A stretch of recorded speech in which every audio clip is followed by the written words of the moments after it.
Hi everyone, this is Kevin from Supernatural Selection. Are you an independent creator? Do you have a webcomic or an Etsy store? Do you 3D print things? Or are you just looking to get some word out for your Discordian cabal with social terrorism? Well, we'd love to help. And David, I believe you've got some details about how we can help.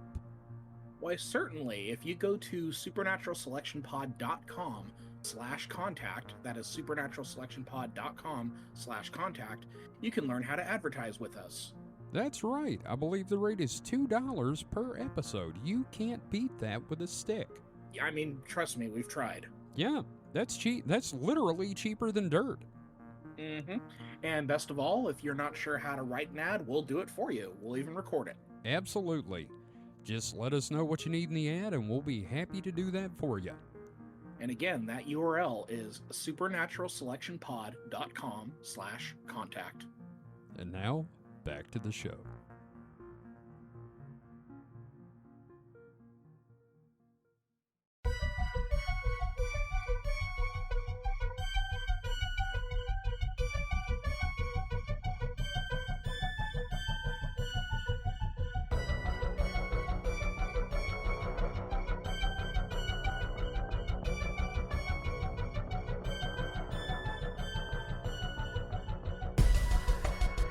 And I got to thinking, I don't feel like that's true. I feel like consciousness comes in and fits and starts. I was like, at what point in your childhood do you go from autonomous pooping machine to human? Right about when you start paying taxes. Oh wow, really? That's late, dude. That's pretty fucking late. Deep thoughts today. Yeah. So, welcome to Supernatural Selection. I'm your host, Kevin. With me this week are Mike the Skeptic. Mike, how you doing? I'm fine. Little pain, but Oh, yeah. some back stuff. Yeah. Mike, I'm going to disturb you. Apparently, you and I are technically in our 6th decade on this planet. How do you figure that? 70s, 80s, 90s, 2000s, teens, and 20s. We haven't lived 60 years, but it's our 6th decade. I guess. I mean, I only lived 3 years of one and 5 years of another, so it doesn't really count. But Well, it's not the whole decade, but you're in it. Anyway, it was just a neat little thing somebody said that made me sad. Well, like So- if you have 6 bunches of things, and one of the bunches is smaller, that doesn't mean it's not a bunch. It's only got like one banana. I don't know. One banana doesn't make a bunch. Okay, 2 Yeah, bananas. but you have 3. Banana 4. Sorry. 5. Get into the whole banana splits thing. And we got Mr. David Davis. David, how are you? I'm doing well. Things are wrapping up over here regarding all of my. You saw my, or no, technically you did read my meltdown earlier today, but I'm good now. I watched you have a complete fucking breakdown over someone's review of your class. It was very amusing and sad. And it's not because I was being petty, because they were quite effusive in their praise. It was just one of those things, like, okay, you didn't actually read anything that I had put together. Yeah. And it was very obvious. I did the things I was supposed to do. You didn't do the things you were supposed to do. It's not on me, it's on you. Yeah. Yeah. But yeah, no, I'm good. I've got some time off coming up, so that means I'll be able to start like working on episode stuff again. And hell yeah, sexy nun time. Yeah, things are going okay. That's good. Yeah. That's good. Savory goodness. Mm. So, it is a special episode this week, what we like to call filler. And well, you had a nice title for it. I do. It's called Reading Derangebow. Yes. Because I don't feel like this isn't really breaking Mike. This is more breaking all of us. Yeah. It's a general breakage. It's a good opportunity for me specifically to find the dumbest shit imaginable and subject it to YouTube. Yeah. Welcome to our world. So, before we get started, I need to sort of talk about sausage manufacturing with this show a little bit. I have been attempting to do the Discordians as an episode for, I don't know, a year on and off. And the reason we're not doing it, at least not right now, is first off, I really get to hating them when I read this because they're hippies in the worst way. And I probably said this. They have that whole, I'm going to do some LSD and then have like high school stoner epiphanies and think I can change the world. Well, here's the thing. We've tackled subjects where you hate the people involved, but this is a different kind of hate. It's not. I'm maybe disappointed. How's that? Yeah, seems I'm diplomatic. Disappointed and saddened because the second thing is there are no fucking happy endings with the Discordians, any of them.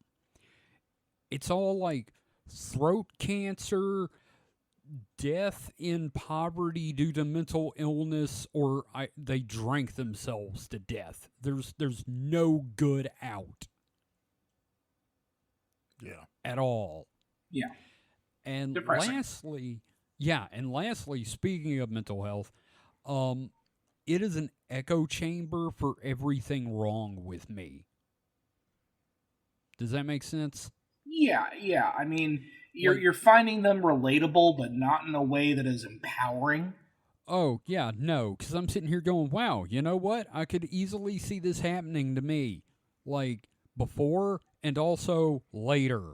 Yeah, throat cancer sounds about right. Not the throat cancer thing, but the mental illness stuff, like Thornley's, like, I'm sitting here going, okay, no, I get that paranoid sometimes. Oh, he had auditory hallucinations, too. Fuck. Mm-hmm. Glad I didn't start a fakey religion. Not that we haven't tried. But, so that being said, we're going to be doing some reading today. Mm-hmm. And David has some options. Mm-hmm. I only have one option I care to go to, of course. Gentlemen, Mike specifically, I guess. We're doing the Gin Connection again. And if you'll remember, last time we read the chapter on basically fucking the Gin and summoning Gin lovers. And every time I say Gin, I think of like Tangeray instead of a genie. So that's fun. Yeah, that's delightful. Right. So, guys, I figured, hey, let's combine two of our usual interests here with Chapter 6 from the Gin Connection. Again, this book is by Rosemary Ellen Guiley, subtitled The Hidden Links Between Jinn, Shadow People, ETs, Nephilim, Archons, Reptilians, and Other Entities. And Chapter 6 is simply entitled Men in Black. So, y'all ready? Yes. Yep. All right, so we're ready, and we're going to talk about how the Jinn relate to the Men in Black. I believe last time we discovered that the Jinn were the original inhabitants of Earth, and we shunted them off into another dimension. And Sounds about like what we would do. Yeah. Yeah, we're colonizers. Pretty much.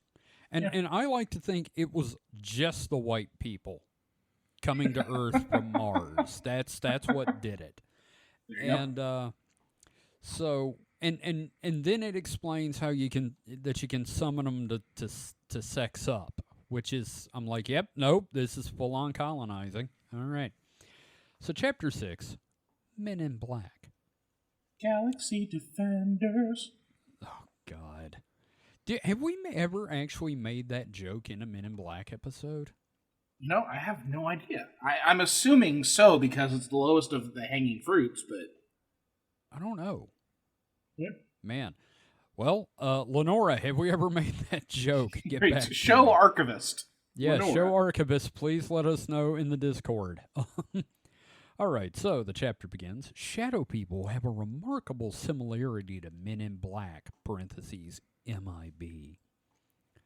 MIB resemble shadow people with features filled in. Faces, hair, clothing, and so on. MIB have a long history of interacting with humans in negative, harmful ways. They, too, are footprints of the jinn. And, again, you guys just interrupt me when the fuck ever, all right? Yep. Sure. All right. MIB are most frequently associated with UFO experiences, but their presence in human entity contacts extends throughout the supernatural and paranormal. You know what else Jinn are also responsible for? What's that? UFOs. Oh, that's right. We talked at the... Well, yeah. They're responsible for fucking everything. Did you find a rock in your shoe? That's a Jinn for you. Yep. Yeah. Car won't start? Got a Jinn in there. Addicted to meth? It's the Jinn. MIB have interacted with humans in different guises. Fairies. Fairies are adept shapeshifters and mischief makers. When wronged, they're dangerous. In Celtic lore, one shape taken by fairies is a tall man in black clothing who passes unnoticed among humans and looks for opportunities to cause trouble. The man in black overlaps with lore about the devil. During the witchcraft trials of the Inquisition, witches are linked to fairies, and it was believed that fairies taught them infernal magic and supernatural skills. Next up, the devil. Which, why'd you mention the devil in the last one? If you're gonna... Oh, start off by talking about the subcontractors before you go into the actual contractor. I guess it's just, I have questions about the authorship. It's like a pyramid scheme. Book. Is it? Yeah, the fairies are the bottom bitch. Wow. Seriously, though, how would that work, guys? Mike? What? Like, on the pyramid scheme, Yeah. where do the creatures fall? Like fairies and Men in Black and Jinn and the devil and... Did they start it or not? I don't know. Who did start it? That's a question. Well, I think based on this book, the Jinn are at the top of the pyramid. Do you think it's the Jinn and not the devil? Well, I mean, based on the premise of this book. Sure, okay, but I mean... I'm not saying I personally believe it. I'm relaying the facts as I understand them from this piece of shit book.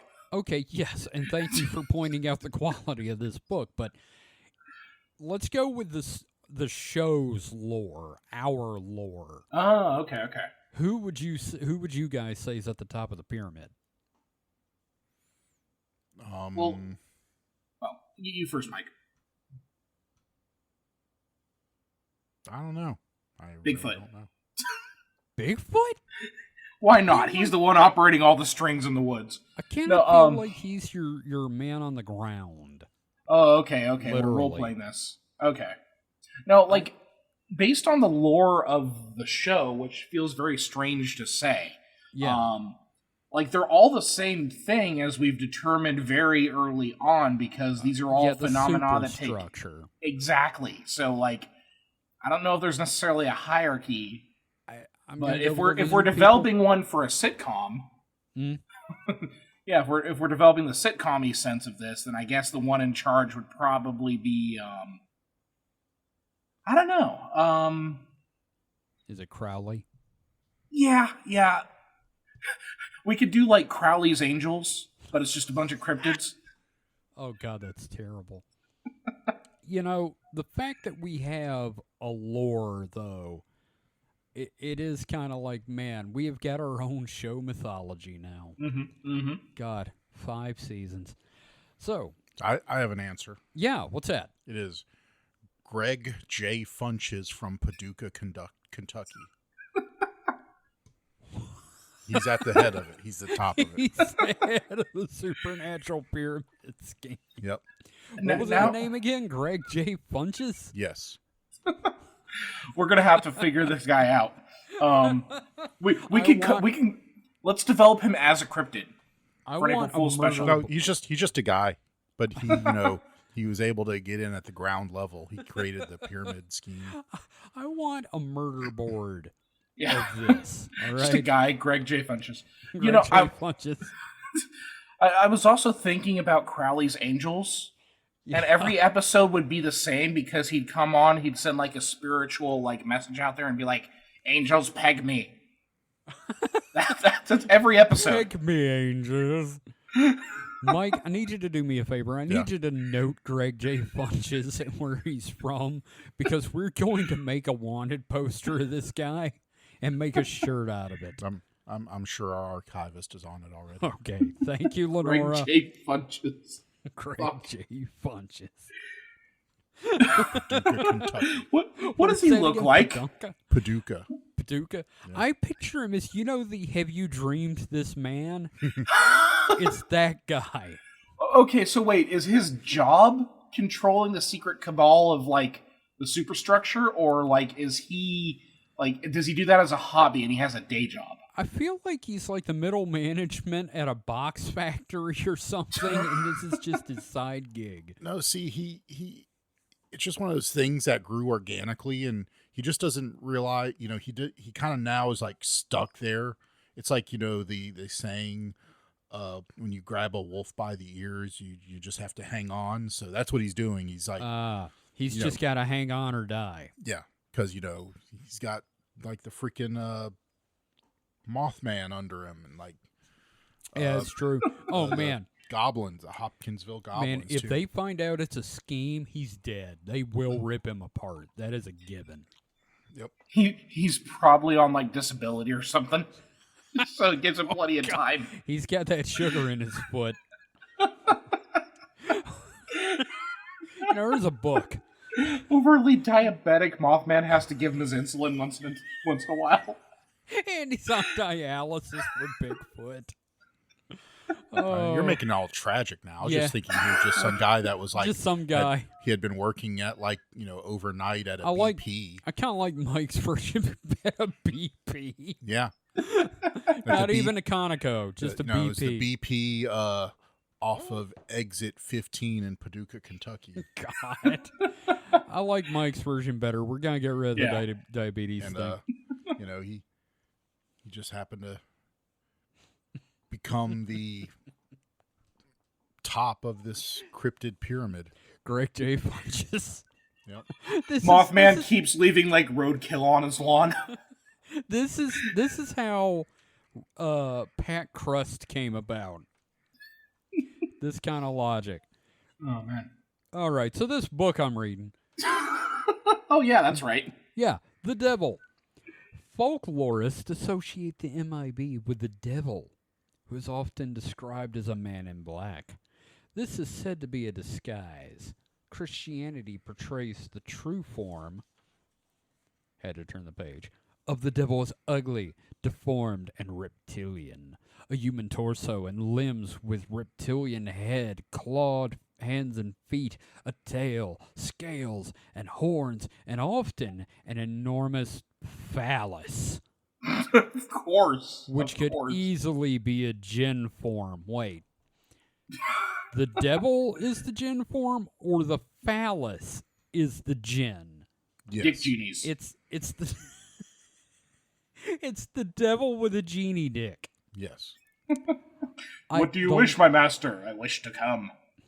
What do you wish, my master? Get bigger. My God. This is like, can you read that sentence again verbatim so we can unpack this? Okay, hang on. I gotta go back to the previous page to start it. Jesus. All right, so folklorists. Okay, nope, there it is.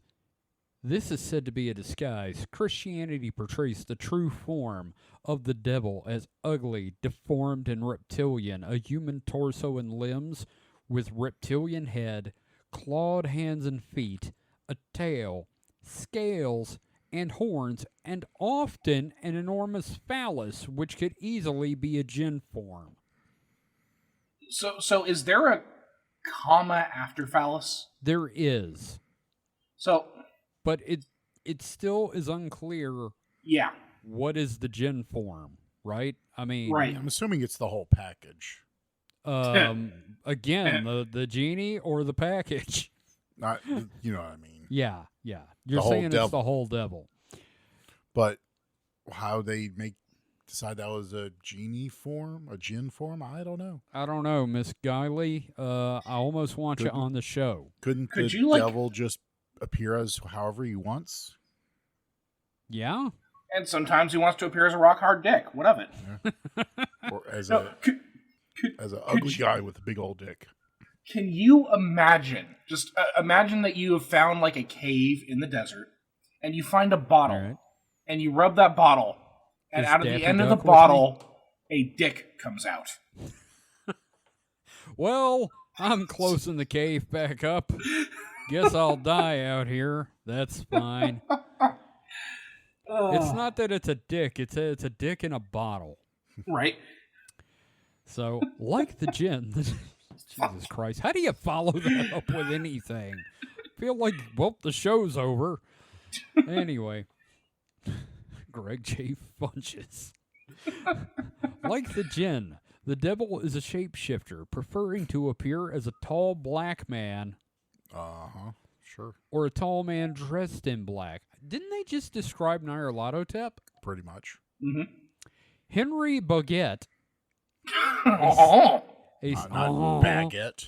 A 16th, 17th century jurist in witch trials during the Inquisition stated, whenever he, the devil, assumes the form of a man, he is, however, always black, as all witches bear witness.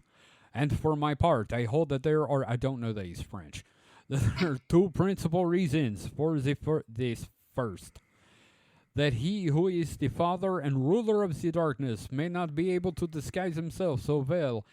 Okay, I'm getting off accent. Yeah, you sound a little Latino bleh, at times. Bleh, I'm going vampire with it. So well that he may not always be known for what he is. Secondly, as proof that his study is only to do evil for evil, as Pythagoras said, is symbolized by black. That's a sentence that was written in the 16th century.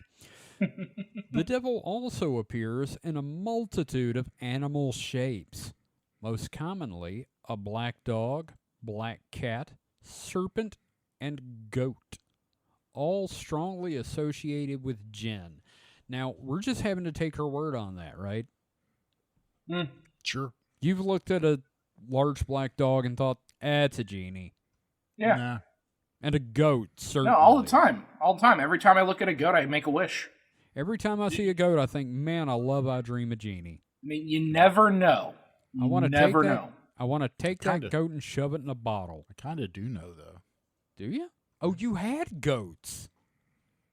Well, I mean, just know that that goat's not the devil. Oh, well, yeah. I don't know. Have you written a book?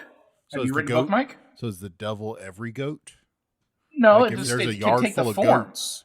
It's the devil is like the faceless old woman that secretly lives in your home. It is all goats at the same time everywhere. That's what I'm saying. If you see a yard full of goats, that's all aspects the of the devil. devil. At It's any all the devil. That given seems tiring. No, at any given time, there's a non-zero chance that a goat is the devil. That's, that's how it works. At any given time, any goat you're seeing, there's a non-zero chance that was rogered by its farmer. So I don't see the point. Fuck. Man, Mike's got a point there. Yeah, no, sir. You think the devil would let himself get rogered? Yeah, Yeah, no, it's sinful. yeah, totally. But they say the devil can shapeshift. Doesn't say the devil can be Of course he can. multitudes at the same time. I think the devil can bilocate. I don't think so. I mean, we're not talking about God here or something. This is just the devil. I tell you what, You can only become one goat. Let's ask the audience. Contact us on the Discord or team at supernaturalselectionpod.com. Can the devil bilocate? And we will read your responses on the air. Shit, you know what? I was going to read a review at the top of the show. We'll do it at the end. Shit. Can the devil locate bisexuals? Can the devil remind me that I'm supposed to do stuff? Anyway, in many of the Inquisition witchcraft trials that took place in the 16th through the early 18th centuries, accused victims gave accounts of being approached by the devil in the form of a tall man in black, or in the form of a black animal, usually a dog or a cat.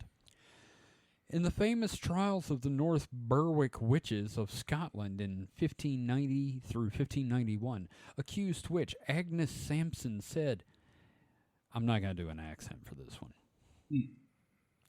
The devil was clad in a black gown with a black hat upon his head. His face was terrible, his nose like the beak of an eagle, great burning eyes. His hands and legs were hairy with claws upon his hands and felt like the griffin. How do you know? I don't know. Other accused witches in the North Berwick trials also described the devil as a tall man in black.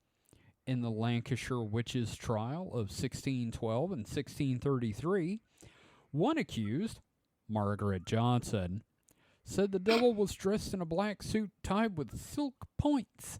And in the Salem witch trials in Massachusetts in 1692 and 93, which we all know was just completely real, and not hysteria caused by horrible children, the Caribbean servant woman who helped to ignite the hysteria, Tituba, or is it Tituba? We'll go with the white pronunciation. Tituba? Yeah, for now. Okay. Tituba claimed that there was a coven of witches led by a tall, white-haired man dressed all in black. That's Hoyd. Did he have silver hair? Yeah, it said white hair. That's Hoyd from Cosmere. Fuck. Fucking wit. Anyway, some accused witches, such as Isabel Gowdy in Scotland in 1662, said the devil was dressed in gray as well as black. My God. Oh, mixed hues. And okay, let's skip ahead a little bit to something interesting. just nothing but like fabrics and dyes for like 50 pages. It for the whole. What is this? A Robert Jordan book? Yeah, I swear to God, like 3/4 of this page is about men dressed in black, and just historical. The devil was wearing black. No, really? Okay, next little section of this: werewolves and vampires. Fuck. Yeah. Accounts of humans who shapeshift into wolves date to antiquity and reached a peak in the 16th and 17th centuries during the Inquisition, when werewolves were linked to witchcraft and the devil. So you're telling me that Warren Zevon was like singing about genies? Yeah. Fuck. Yep, genies of London. Just replace every instance of werewolf. Saw a genie drinking a pina colada at Trader Vic's. Saw him with a Chinese menu in his hand? Yep. His hair was perfect, though. Yep. Some confessed werewolves said they got their shape-shifting power from a tall man in black, sometimes identified specifically as the devil. You know, here's the problem. Like, if you were tall back then, you were ostracized. Like, everybody assumes you're evil because you're tall. Also probably like 5'6". No, that's exactly it. You know, you're like a giant to most people, so everybody's already kind of like looking at you weird anyway. I thought, but I thought we already said that you just become in charge if you're tall. Oh yeah, we did. I forgot. You're both the devil and in charge. Yeah, we did determine that height determines rank. Our manager at the store is the tallest one in the store. So, you know, imagine if they did a short story about an NBA player who got sent back in time, and it just ends with them burning him at the stake. So long as Huey Lewis does the theme song, great. Where were we? Tall people are evil. Yes. Okay. In 1603, 13-year-old, this is going to be trustworthy. Jean Grenier was arrested in Landers, southern France, on charges of killing animals and people as a werewolf. Mm-hmm. Grenier, a disheveled youth with prominent canine teeth and long, claw-like fingernails, told the court during his trial that when he was 11 years old, a neighbor boy took him into the forest and introduced him to the Lord of the Forest in all caps. Oh boy. A tall, dark man dressed entirely in black and riding a black horse. On a second meeting with a mysterious figure, the boys entered into a pact to become the Lord's bondslaves. He marked them on their thighs with a stiletto-like knife.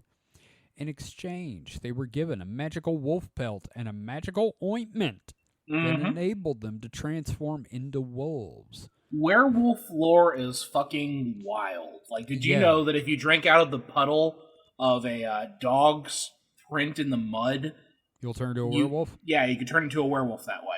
Yeah. Oh, sweet. Yeah, it's just like the story of the guy with a werewolf belt. I thought it was more complicated. I thought it would have to be bit by a werewolf. No. There's a lot of ways to become a werewolf. What if I kissed a dog on the mouth? Would I become a werewolf then? Probably. Sweet. Probably, yeah. No, yeah. I'm going to do a werewolf lore episode eventually. Absolutely. Yeah. I bet if you bit a cat, like, hard, you become a werewolf. Mike, don't look at my cat.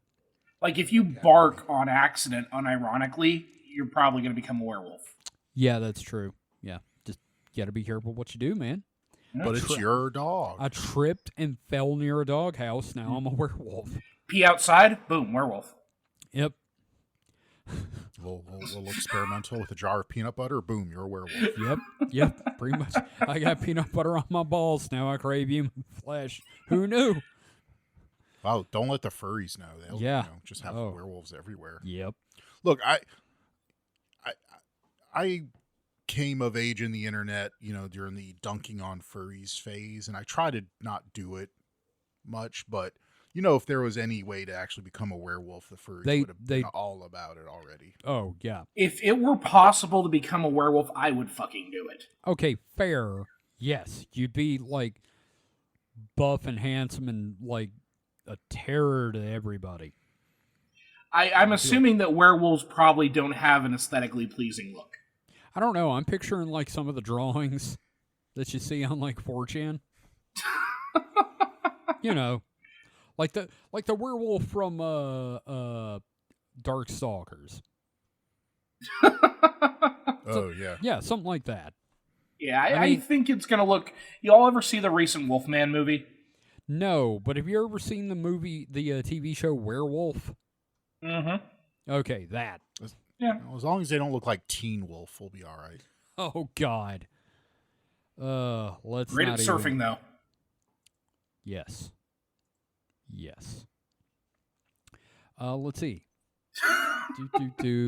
Okay, so yeah, the UFO and ET connection. We're going to skip ahead again.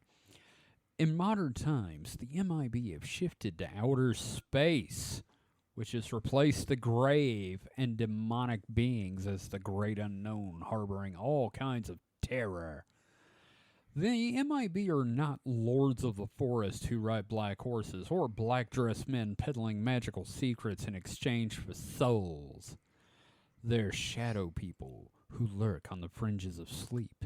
In waking consciousness, they are intimidating, quote, government officials who drive around in black cars and target certain persons for harassment, and they really love ballpoint pens. Some persons who have seen UFOs have been abducted by ETs or have experienced missing time are visited by MIB who discourage them from talking about their experiences or pursuing more research. MIB have been reported all over the world since the advent of the modern, quote, flying saucer era in 1947. The first documented UFO-related MIB case took place in June 1947, 3 days before pilot Kenneth Arnold saw flying discs around Mount Rainier, Washington, and coined the term flying saucer. The incident took place near Maury Island. Hey, we talked about Maury Island, didn't we? Here's the thing. Everything you are talking about so far is stuff that we have covered to some degree. Yeah. We've established that all of these things are just manifestations of some sort of energy, whatever you want to call it, like the superstructure. Right. So it's like, it's so funny that like we're doing a greatest hits right now. We're doing it's kind of like the Grand Unified Conspiracy Theory, but of your place absolutely nothing at the center of it with Jen, bam. God, I still can't believe I read that fucking book. Like the whole goddamn thing. Characteristics. Reports of MIB have common ground. Facial features and complexions are often Asian or Mediterranean. Oh boy. Which is they always say they have olive colored skin, which I'm like, olives are really green. Or sometimes black. Or yeah. Oh wow. Wow. This got dark. Problematic. Indeed. They're drow. It still doesn't make it okay. Oh, Lord. The MIB usually dress in dark or black clothing, which is either amazingly wrinkle-free or very disheveled. Sorry. So they can either be very meticulous in their appearance or they can look shabby as fuck. They can be anywhere between those two extremes. You look great or just look like some homeless dude. You never know. So they can look like a man in a suit, is what you're saying.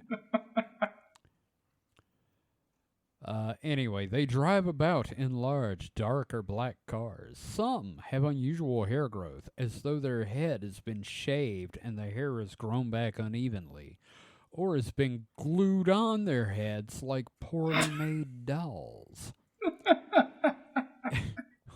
Some genie in its bottle, like putting paste on its head and just dropping clumps of hair. Is anybody else picturing that doll Angelica had in a Rugrats? Yes, Cynthia. Yeah, it's that in a suit. Shit. All right, that's great. Glued on. MIB sometimes have odd ways of walking, as though intoxicated. You know, like a drunk. So drunk dudes in suits with bad haircuts. Those are very rare to see. That doesn't sound like public defender lawyers at all. That doesn't sound like Mississippi's legislature at all. Well, they also sometimes look Asian, so are you just telling me like any random salaryman in Japan coming out of an izakaya is a genie? So they got on a weekend long bender and ended up in America, and people just think they're Men in Black. Okay, let me pitch an isekai here. I get hit by a truck and woke up as a man in black. That's a weird one. I would watch it. Yeah, I was going to say, that'd be great. All right, me and David are on our own here, I guess. No, I like it. Let's see. Or with a gliding or rocking motion, as though their hips were on swivel joints. Your hips are on swivel joints, basically, so, Some in America have been seen wearing the Great Seal of the United States on their lapels. Again, not any legislature at all. Nope. MIB visits are unannounced at home. There's been very few MIB cases where they called and said, "Hey, can we come over and harass you?" Unannounced at home or work. They often show up 3 times. That's not true. That is patently false. Sometimes they appear after a sighting, but before the individual has reported it to authorities or a UFO-related organization. That is true. They often pass themselves off as representatives of the government or military intelligence. Curiously, they seem to know quite a bit of personal data about the people they visit. They have a sinister, even threatening demeanor, and they intimidate, threaten, and harass their victims. They may tell a witness that he or she did not see what they thought they did, or that bad things will happen if they talk or persist in their research. The voices of the men in black are also unusual in extremes. Tell me about it. Monotones, sing-songs, and whines. As though they're mechanical. Sometimes their voices are eloquent in timbre. So they can be stupid or smart. Yeah, they could talk like all kinds of different people. Yeah, all kinds of different people. Yeah. Yep. No, I mean, we all know our favorite Man in Black voice, obviously. Yeah, Kevin McDonald. Yeah. Okay. Fair. He would have a Can great I voice try for a man in that black. pen? I don't think you should talk about the UFOs. Oh, don't do that. Yeah, no, I could see that. I would love him. God. I'm just sitting here picturing him playing a man in black. So we're going to read one last section and then go to a break. MIBs and Mothman. Hell yeah. Yeah, back to the source. So if you haven't listened to our Mothman episodes or our Men in Black episodes, hoo boy, you're lucky. Some MIB are not threatening. Rather, their visits are more of a... yeah, actually, they're just going to cover the Man in Black thing. Fuck that. I made it funnier than she can, I promise you. So we're going to go ahead and close out my part right there. I thought that was kind of fun. Yeah. Also, it gave us... what was that name again? Greg J. Funches. Yes. Of Kentucky. Paducah, Kentucky. Which is a real town in Kentucky. I do not doubt it. Because I once knew somebody from there. That is weird. What? Was it Greg J. Funches? No, it was a friend of my mom's. Oh, okay. You know what that name reminds me of, though? Leonard J. Krabs. Yeah. Well, I decided the middle initial would help lend credibility to it. Yes, because certainly no one made up as a middle initial. I feel bad for the real Greg J. Funches. Yeah. You know, if there is a Greg J. Funches in Paducah, and we ever like become big, you're just fucked. I'm sorry, buddy. Don't sue us, because all resemblance to any persons living or deceased are purely coincidental. Yeah, get a less weird name. Get a less silly name. That doesn't sound like a weird name to me. It sounded fairly. I was going. Oh no, I meant silly. I meant silly. A little Weird. silly, but Guys, huh. I'm not going to say where, but Greg Funches is a retail sales manager for a Macy's. Sorry, Mr. Funches, you are at the top of the paranormal pyramid. Do the cryptids get a discount? I doubt it. It's a pyramid scheme. Nobody gets a discount. Right? Oh, that's fair. That's fair. Oh, yeah, no, the Macy's thing's a cover. Yeah. Do you think he does crypto? Oh, boy. That's more of a Ponzi scheme than a pyramid scheme.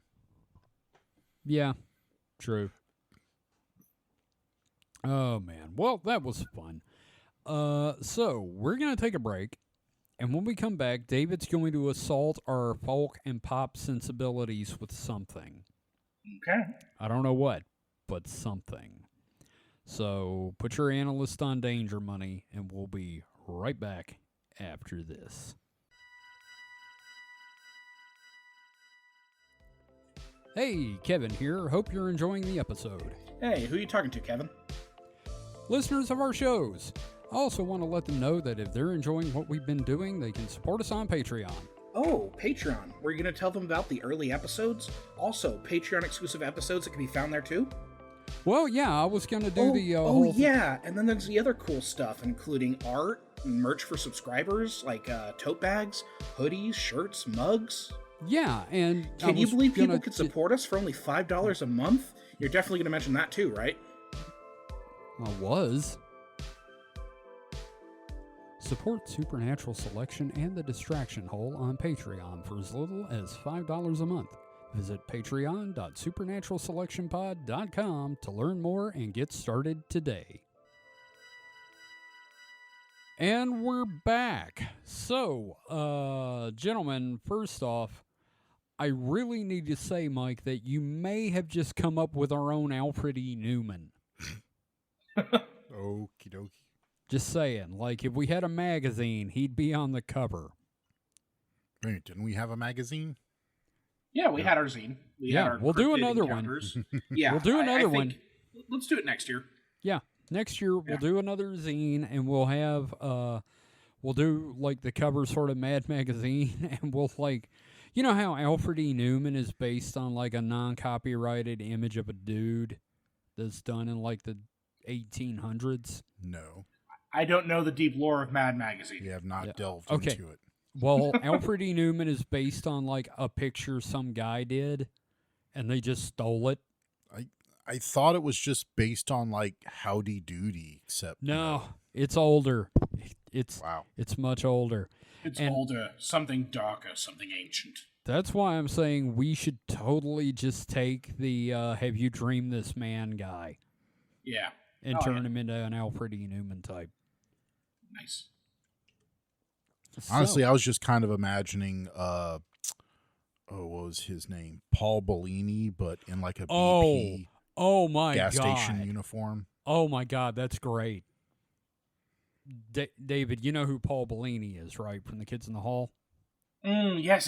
The guy in the towel. Yes. Yeah. Except just wearing a BP gas station uniform. You won the Touch Paul Bellini contest.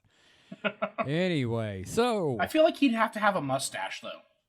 I mean, maybe he an attempt. maybe he grew one in an affectation once he became, realized now his position he was in. Now he's starting to kind of look like Carl from Aqua Teen. He felt he needed to I don't need no degree to know how to potty. to punch up his image a little bit because he realized, well, fuck, I'm in charge of all these people now. What the fuck do I do? I know, a mustache. The mustache means leadership. Yes, the mustache is power. So we're back, David. What have you got? This whole thing has been incredibly dumb so far, and I love it. This is my favorite episode now. Okay. So I've got like 4 fucking books. God damn. Okay, we're not doing all of them. No, I've got like some. I'm gonna read little bits. It's gonna be a little bit of a grab bag. Like 2 of them, I'm not even gonna do much from because they're problematic. But I want to discuss them just a little bit. Now, But okay. do you still want me to read a little bit from one of them? Yeah. When we get to that, we'll get to that. Okay. So I have something here, and I was thinking about Mike when I picked this one up. Oh, no. I'm going to read you the title. This comes from the era of titles being extremely long. Okay, here I go. A select collection of valuable and curious arts and interesting experiments, which are well explained and warranted, genuine, and may be performed easily, safely, and at little expense. 3rd edition. That to give it the summary title, Mr. Wizard's World.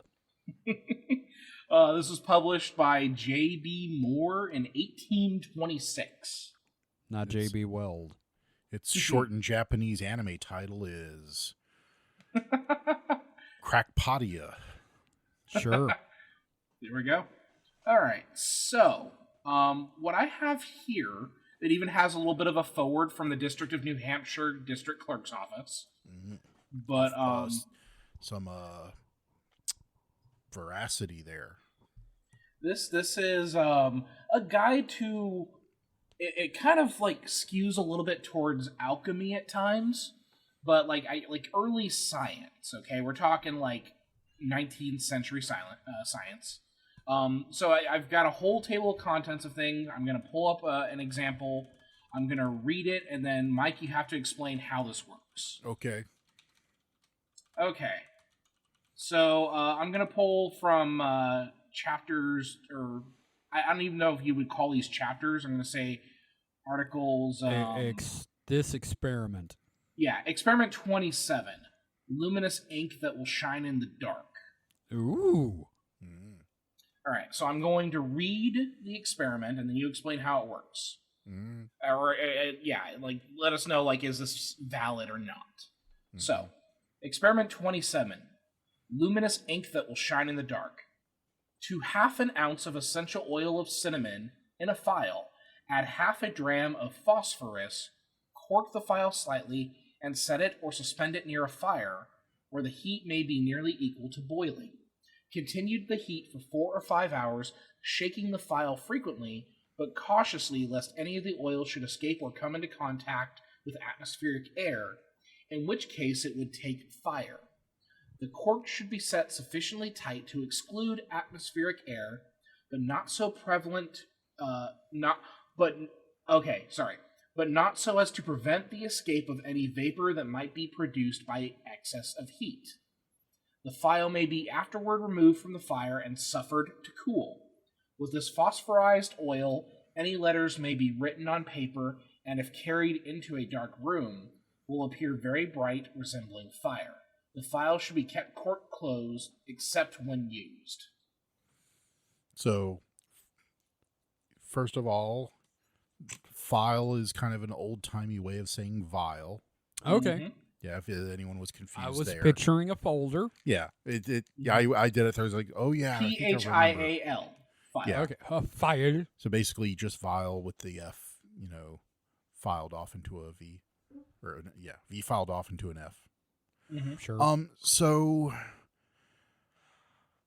I'm gonna call BS because while you're like boiling it, you wouldn't want hot phosphorus to touch oxygen because that will in fact do bad things. Ignite, correct? Yes. Phosphorus loves oxygen, especially when it gets hot. But I don't see how it would glow in the dark. Yeah, how does a cinnamon get involved? So I think the cinnamon oil, it's essential oil of cinnamon. So I don't think the cinnamon's doing much in this. The oil just is kind of a binder. It's for kind flavor. Like, it's there as the working medium, like, to make it inky. I don't know of phosphorus being like a thing that glows in the dark without. The only way I know phosphorus glows is when it gets hot. Right. And I don't think this would make it glow in the dark.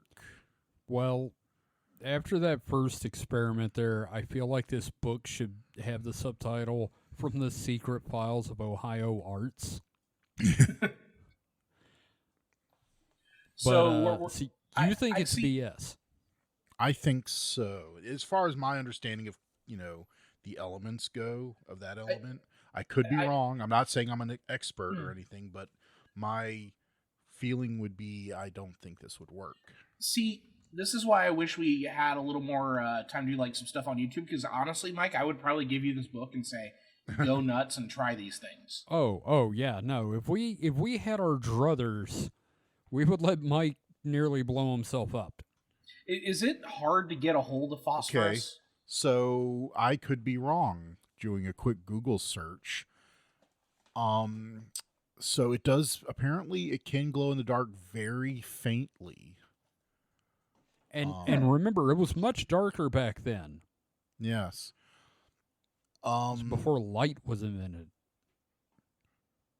So while phosphor does glow in the presence of like certain radiations, like phosphors are like in old CRT televisions, phosphors are what make the light when the phosphor is struck from behind by, the electron beam.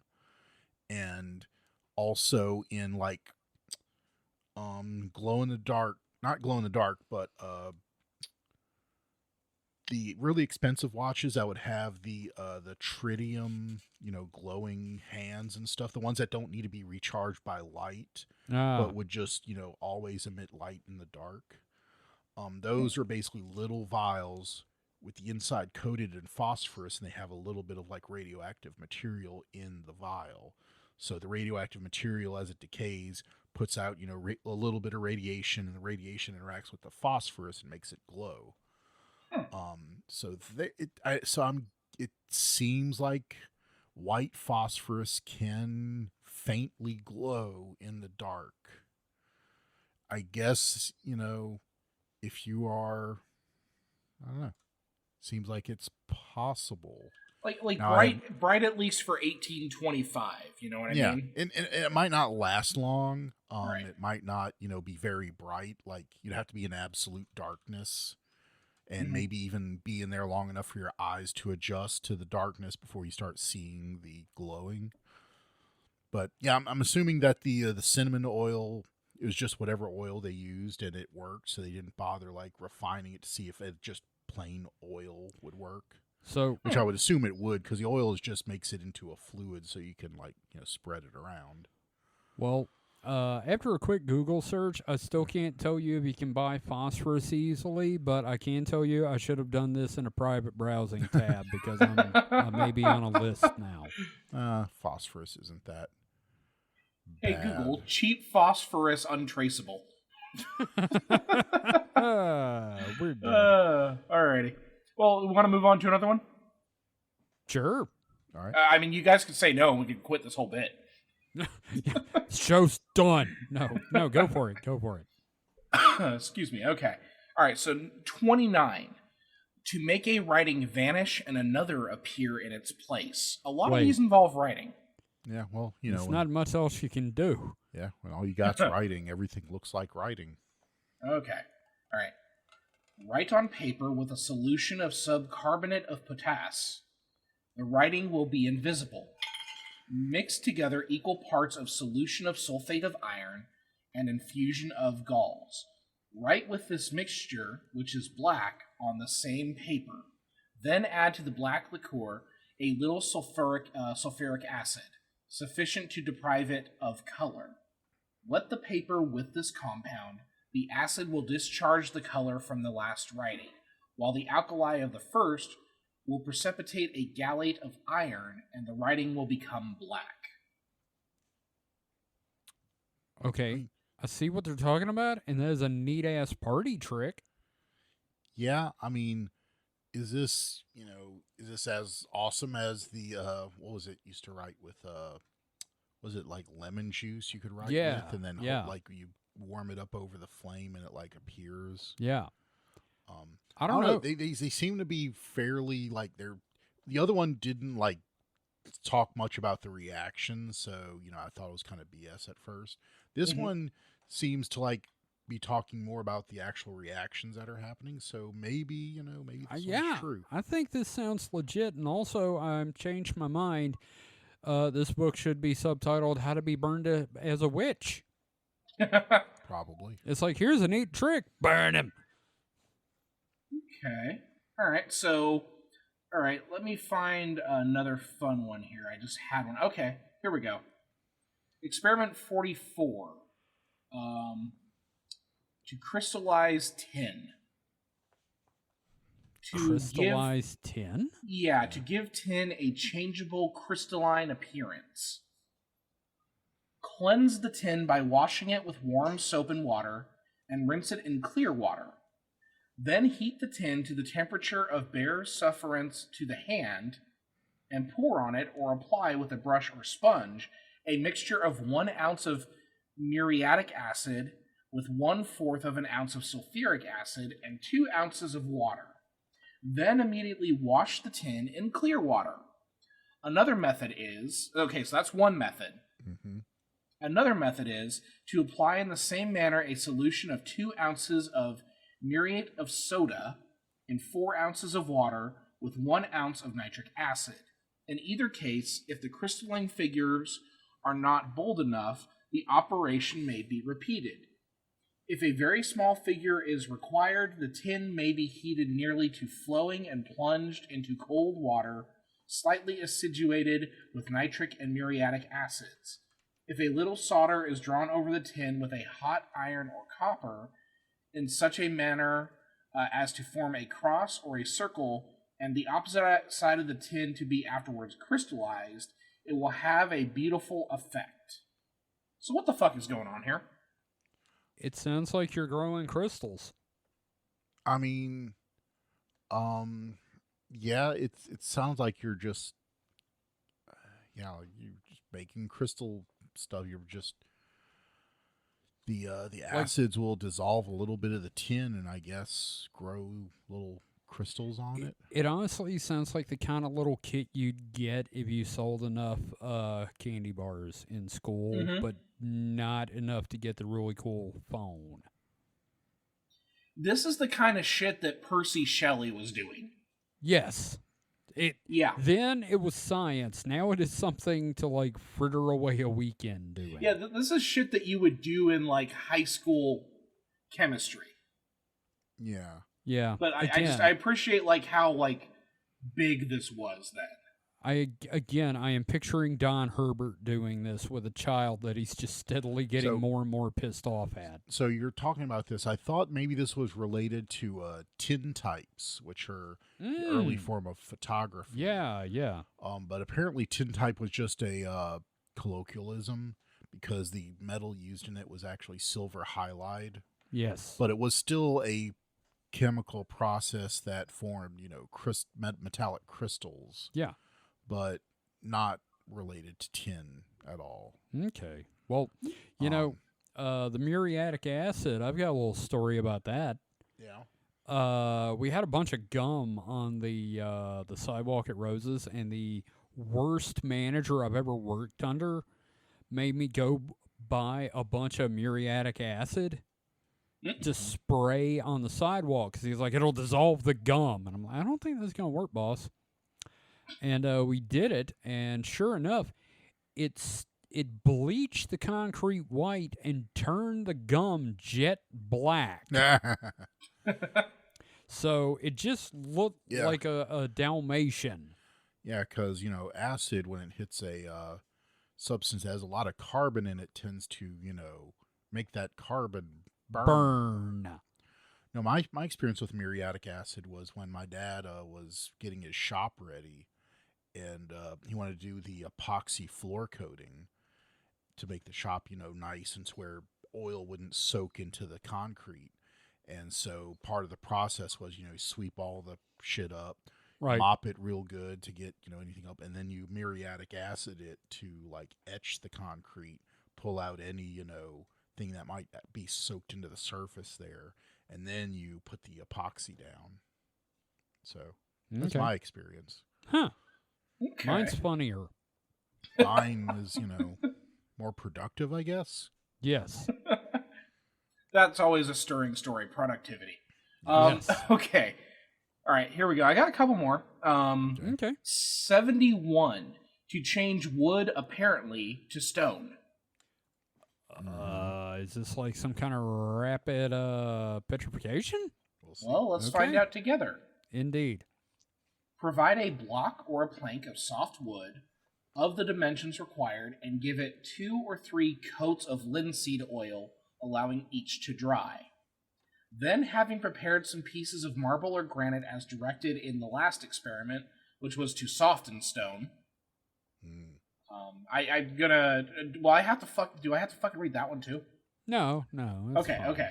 So Anyway, you gotta make your stone soft. Yeah. Pulverize them into a gross powder. Disgusting. Brush over the wood with a heavy coat of copal varnish, mixed with an equal quantity of Venice turpentine. Let this rest about an hour and then strew the stone powder over every part of it so as to cover the surface completely. If marble is to be imitated, the powder of different colors, especially the white and blue, may be prepared separately and may be strewn on the work in such shades as will appear the most natural. Granite may also be crossed or striped occasionally with streaks of a coarser grain, which will give it a very deceptive effect. When the varnish is thus covered with stone, a heavy roller or a round log of wood, having a blanket folded and wrapped around it, should be rolled over the work that the larger grains, which of course will be the most exposed, may the more firmly adhere. In this manner, a very perfect imitation of a stone may be given, and the wood thus prepared will be exceedingly durable and will answer for many purposes as well as real stone. So it's basically it's coating wood in a layer of stone. Mm-hmm. Yeah. Doesn't sound like much of a trick, but, Yeah, I appreciate the way that they're phrasing these things. Yeah. Sure. No, it's very, old scientific. Yeah, no, again, this is the shit that would have blown, like, Percy Shelley's mind. You know what I mean? Sure. Here we go. No, he would have just shit himself. Here's something the kids can do to make super combustible matches. That is a terrible idea. Yeah.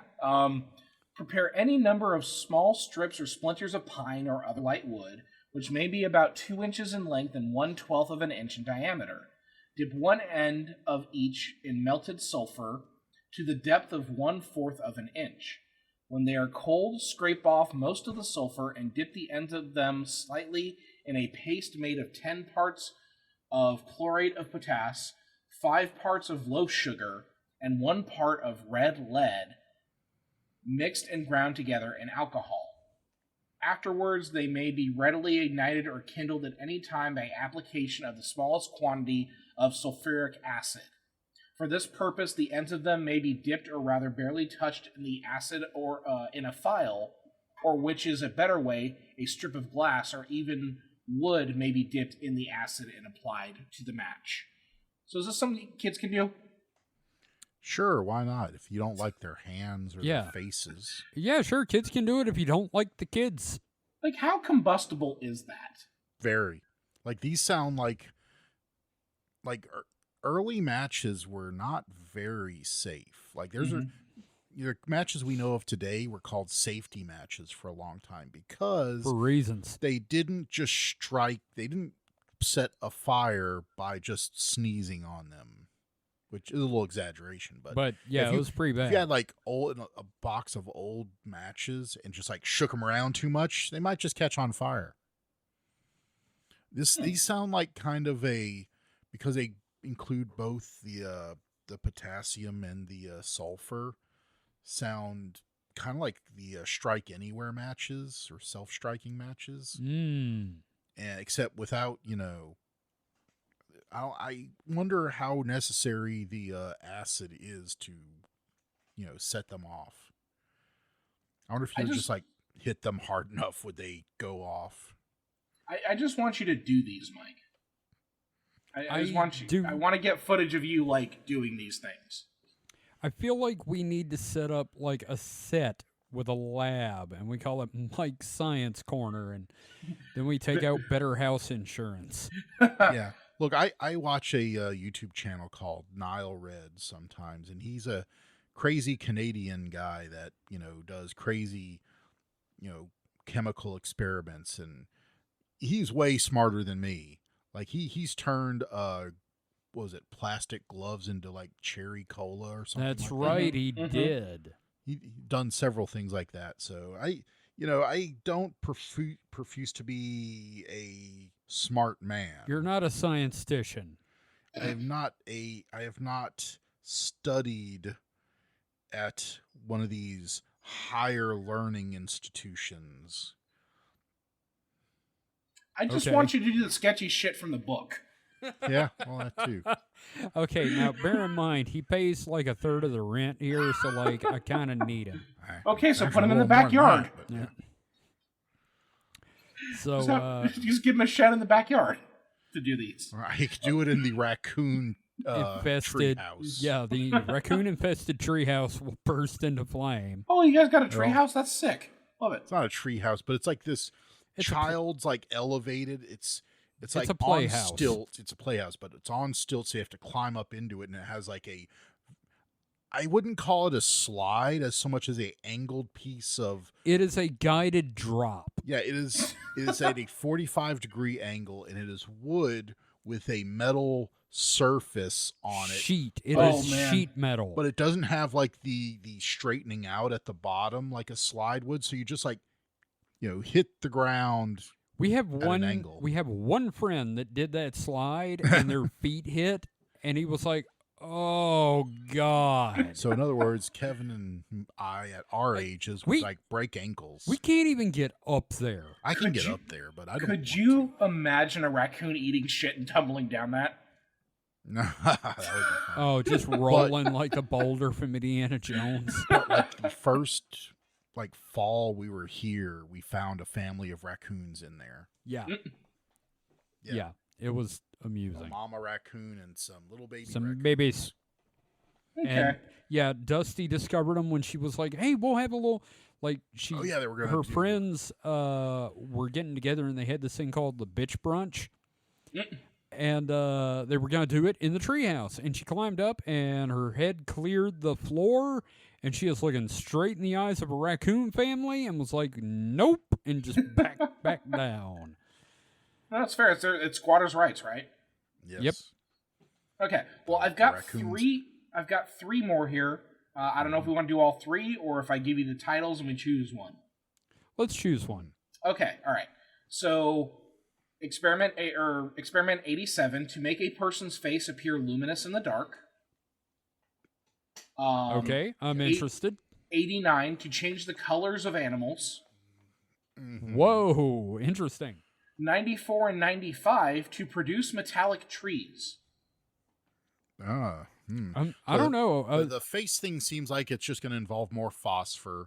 So, Phosphorus on your changing the face. colors of animals or metallic trees. All right, which one are you thinking, Kevin? Oh man, I don't know. I got a coin on me. Hang on. Okay. So you have no opinion? Not really, but I figure I'll flip and see what my opinion the is. phosphorus one, to make a person's face appear luminous, prepare some phosphorized oil and rub it all over the face. How about no? Burning. It feels like burning. It tastes like grandma. Okay, so Kevin, you flip, but don't tell me the answer, and then I'm going to say one. all right. Just a second.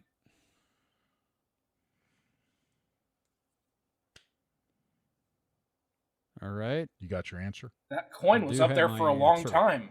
Nope. I was just waiting. Oh, okay. So I'm going to say metallic trees. You know what? That's what came up. Okay. All right. Metallic trees. It is fate.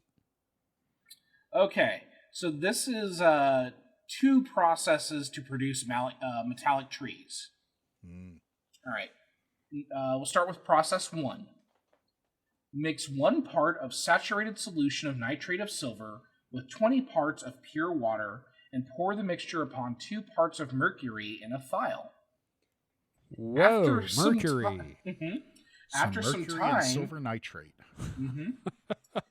After some time, the mercury being left standing quietly, the branches and the figure of a tree formed of brilliant silver will appear to grow from the mercury in a very beautiful manner. The silver in solution being thus robbed of its oxygen by the metallic mercury and consequently precipitated. Okay? This sounds dangerous. And remember, kids, if you spill it, just lick it up. Oh boy. That's a joke. So that's not process lick the 1. mercury. Okay. All right, process 2. Dissolve 2 drams of acetate of lead in 6 ounces of water.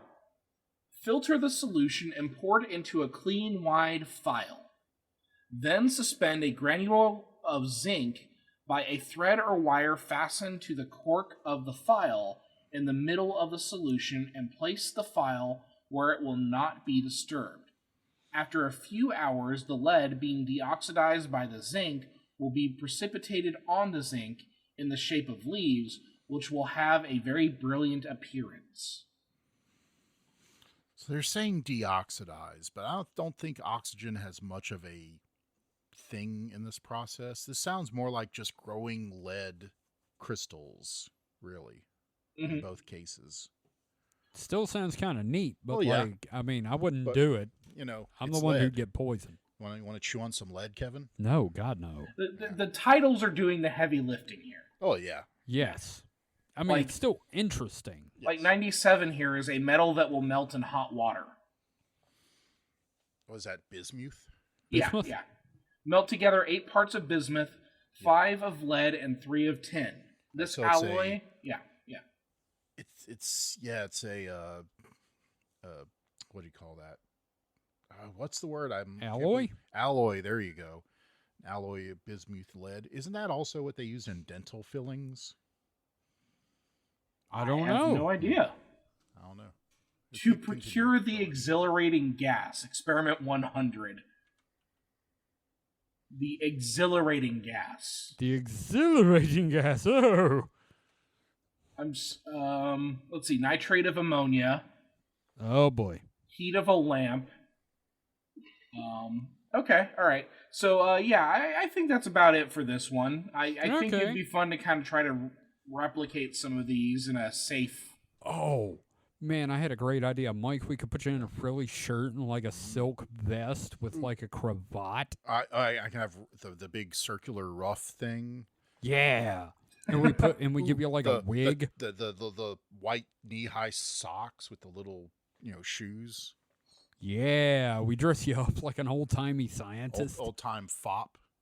There we go. Oh, I love this idea. We dress you up like somebody from the third Blackadder series. Or the second Blackadder series. This sounds like shit Blackadder would have done. Yes. Baldric, Baldric, you fool, get me the lead. I want you to find me a turkey so large it looks like its mother was rogered by an omnibus. One of my favorite lines. Okay, well, let's switch over to another book. I'm not going to do this one for very long. I just want to... Okay. Uh-huh. Okay, Kevin, this is the one that I sent you? Ah, yes. So, okay, would you like me... You tell them the title. Okay, and then I will tell you which chapter to look at. Oh, okay. Yeah. I believe there are links I can reach. Yeah. Yes.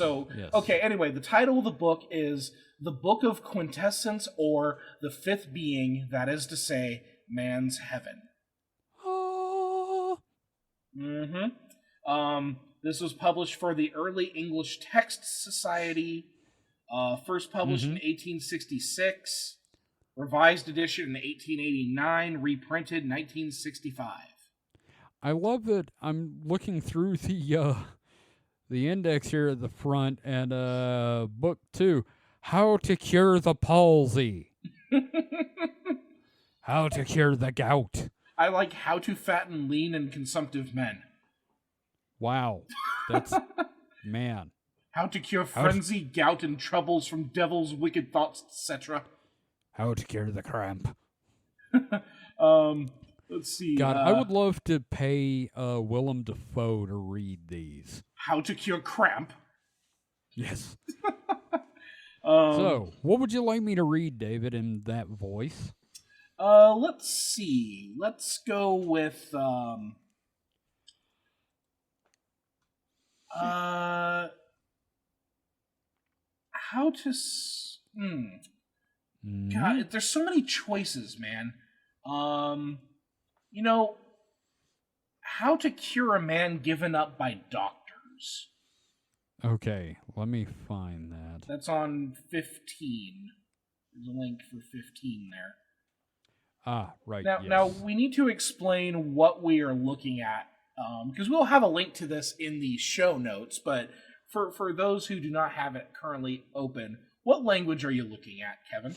Old English, I would guess. Ye Old English. Ye Old English, not actual. Here we go. Okay. Mike, how do you think they spell medicine? Oh, wow. There's probably an F in there. M-E... Wow. Okay, I was about to spell it right, and that shows...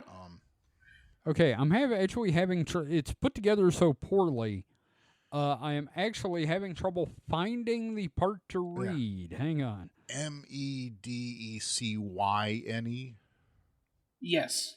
C-Y-N. Wow. C-Y-N. No E. N. Okay. No E on the end. I got it right, except I added an extra E on the end. All right, so Kevin, It's on book 2, and it is the second one down. I'm there. It goes from to make old men young and dying ones well that's to cure leprosy. Yeah, I think that one's it. To make old men young and dying one. Okay, maybe not. Fuck. Okay. This is a nightmare of a book. Okay, yeah. Let's do that one. Here beginneth the second book of medicine. The first medicine is to reduce an old feeble... Okay, hang on. Angelic man to be first strict of a word that doesn't have any letters I'm aware of. Hang on. This is gonna kill my throat. Also to restore in his nature that is lost, and to link his life in great gladness and perfect heal unto the last. This is illegible.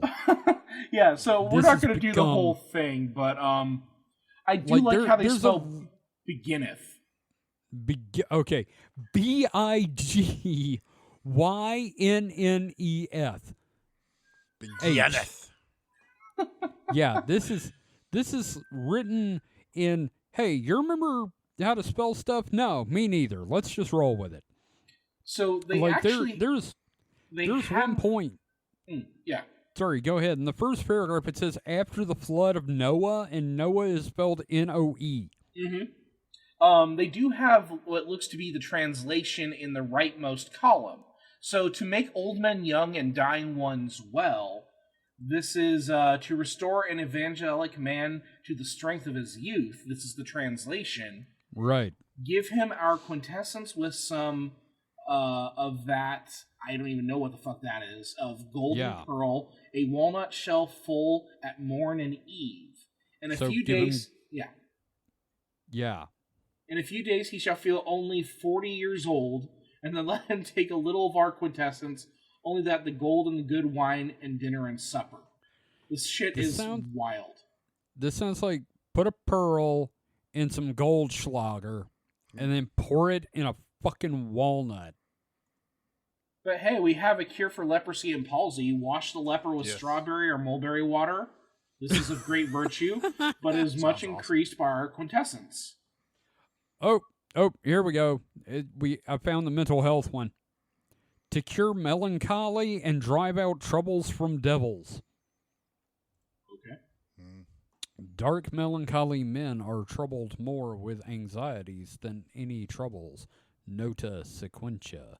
Being born under Saturn, a wicked planet.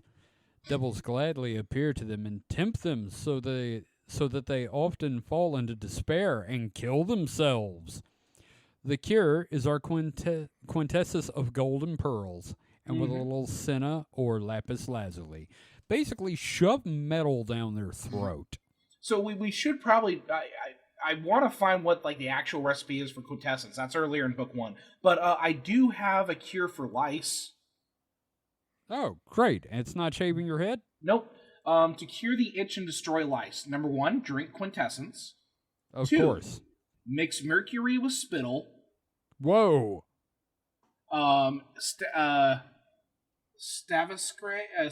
Staves, I don't even know what the fuck that word is.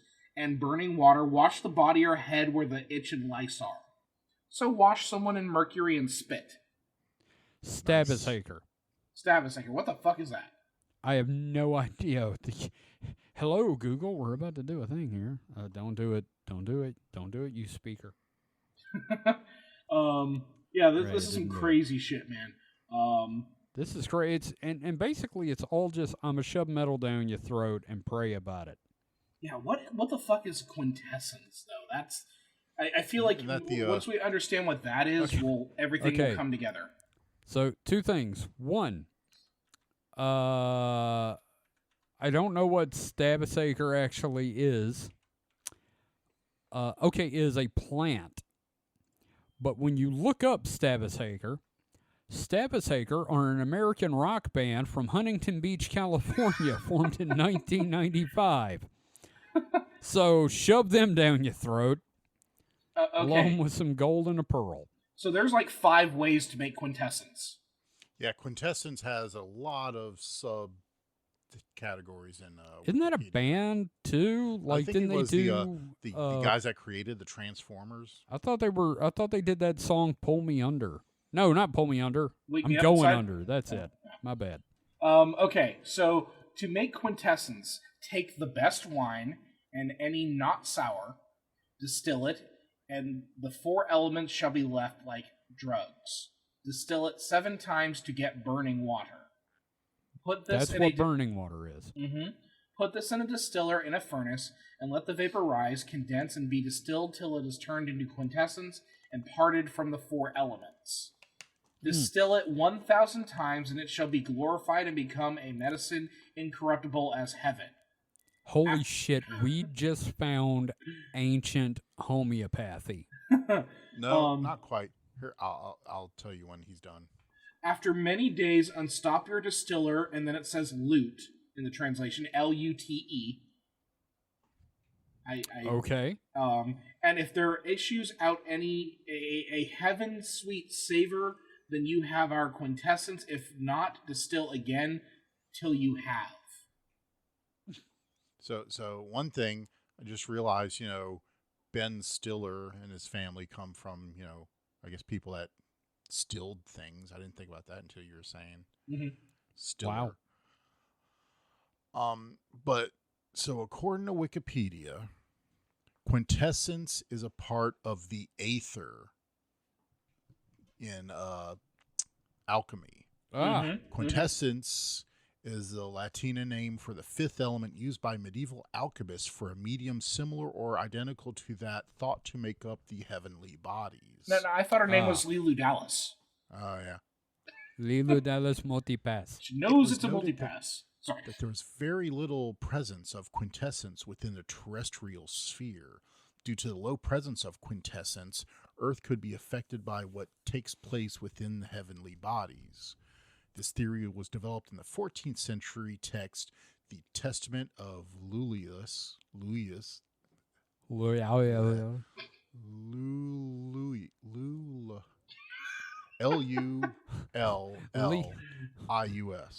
Lemon. Yeah. Attributed to Ramon Lully. The use of quintessence became popular within medieval alchemy.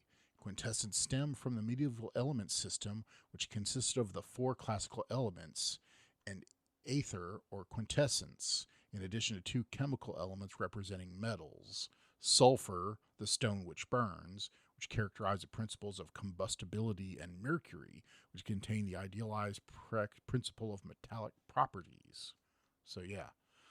Okay. Well, I know that we're getting pretty long here, but I do have two more ways of creating quintessence that I want to cover. I'm going to save the other book for another one of these. So what they're basically doing is trying to suss out the little tiny bits of quintessence that is in all stuff, I guess. Yeah. Okay. So here's the second way to make quintessence. Put the strongest burning water into an amphora, seal it up, bury it neck downwards in horse dung, and the quintessence will rise into the globe and the impurities will settle in the neck. Take the glass out of the dung. Make a hole in the wax seal. Let out the impure earthly water. And when the quintessence would begin to run, turn the glass up and keep your quintessence. So, horseshit. Yeah. Yeah. All right, but here's the third way, and I think this is the most accessible way. This seems foolproof. The third way. Put your amphora in a horse's belly instead of the dung, and proceed as above. Wait, could you say that once more? Yes, the third way. Put your amphora into the horse's belly instead of the dung, and proceed as above. No, you do it. I'm bitter. Like you cut the horse open like a tauntaun and stick it in there? Oh, it reminds me of something I saw the other day where trying to, it was a video someone posted on Reddit of trying to relieve the bloat of a cow, and they had a tube inside the cow, and then they just lit like a fire, that. And it was the most metal thing I'd ever seen. This cow was just kind of chilling there with... Apparently cows are susceptible to building up methane or air underneath their skin. Mm-hmm. Like, I've seen pictures and video of like cows that just look like fucking balloons walking around. Yeah. Because they, were so bloated. And cats can too, apparently. Because I guess cows and cats both have very loose skin. Weird. Okay. I do have a get-rich-quick scheme. I'm just going to do this last one here. How poor evangelic men may get the gracious influence of gold. Woo! All right, everybody take notes. All right. Borrow a Florence florin from a rich friend. Heat it on a plate. Coin? Yeah. A florin is what they would have used in Italy of the 17th, 18th, 19th century. Gotcha. All right, so you borrow a florin, I'm assuming a single coin, from a rich friend. Heat it on a plate of iron, and then throw into some burning water taking care to quench the fire quickly to prevent the water wasting. Repeat this 50 times in fresh water, and then mix all the waters together. The water draws out all the properties of the gold. Mix the gilt burning water with the quintessence. You may substitute for burning water best white wine, which also retains the powers of gold. This gilt water will make you well and young again if you have the sun fixed in our heaven. And then below it just says science. Like a declarative statement. Science. Yeah. So, yeah. So, funny thing, when I was a child, I had a lot of, like, real stupid fucking thoughts. Like, I wonder if I put a bunch of pennies in a glass of water and drank it, would it make me a rich person? And I'm glad to know that humanity, on the whole, has gotten past that. That's kind of been the theme of my shit tonight. Yeah. Yeah, a bunch of real dumb ideas. Oh, man. But, yeah, I figured that would be kind of fun for us. I'm going to save the other one for next time we do this. That one is Books Fatal to Their Authors by P.H. Ditchfield. Ditchfield. Books Fatal to Their Authors. Yeah, that's great. That's like, I still plan on doing an episode about UFOs that killed people. I've got that one. It's by one of my favorite paranormal authors, so we'll get into that at some point. Yeah. Well, that was fun. Mike, you got anything to read? No. Good. I should mention the fourth book that I was looking at, but I probably won't do, because it requires a lot of framing and context, and I'm about to use a slur, because that is the title of the book. Look, do you want me to beep it? No, I think I've prefaced it. The correct word that we should be using here is Romani. Oh, yeah. But the book title is, and again, this is not me being racist, Gypsy Sorcery and Fortune Telling, illustrated by numerous incantations, specimens of medical magic, anecdotes, and tales by Charles Godfrey Leland, president of the Gypsy Lore Society, etc., etc., copiously illustrated by the author. My God. Yeah. This is fucking wild, though, because we keep finding connections to previous episodes. Yeah? Remember how we did an entire episode about frogs? Yes. Tell it to the frogs. Yes. The last chapter of this book is, again, I have to use the term, Gypsies, Toads, and Toad Lore. What the fuck? Yeah. So, this is one to look at maybe for another time, with a lot of framing and then substituting words, but yes. Man. Well, I could find some shit, dude. That's not the worst it could have been. Yeah, no, exactly. Like, again, the correct term is Romani. Yes. Yes. We are allies. Absolutely. Yes. We're just reading shit from a terrible time. Yeah, blame the dead people. Yep. So, I guess that's it for the night. Yeah.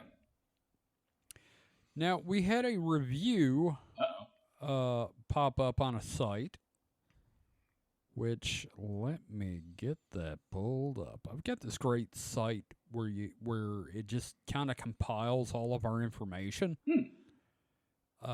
without me asking it to, so a little creepy.